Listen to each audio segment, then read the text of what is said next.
ఈ జోరాపురం గ్రామ ప్రజలు మాత్రం ఒక తోపుడు మడిని ఒక 6,000 రూపాయలు పెట్టి పట్టణంలో కొనుగోలు చేసుకొని వారి తాగునీటి కోసం యూటిలైజ్ చేస్తున్నారు.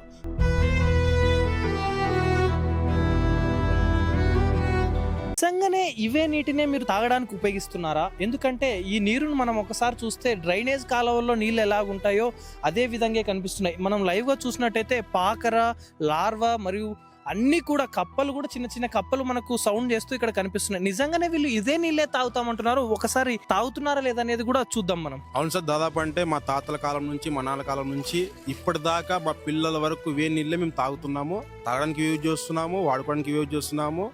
ఇంతవరకు అయితే ఏది ఇప్పటి వరకు ఎవరు రెస్పాన్సిబిలిటీ అయితే అవ్వలేదు సార్ మా కోసం.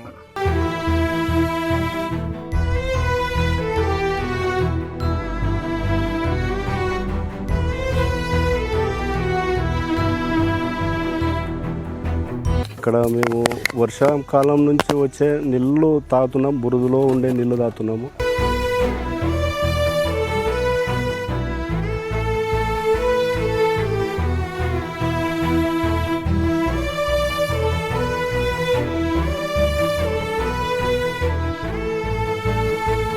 తాగునీటి సమస్యతో చాలా మంది గ్రామస్తులు బాధపడుతున్నారు. మాకు ఆపరేషన్ చేసుకొని మనుషులు సార్, మేము అటుంటే వచ్చేదానికి కడపలు వస్తున్నాయి. మేము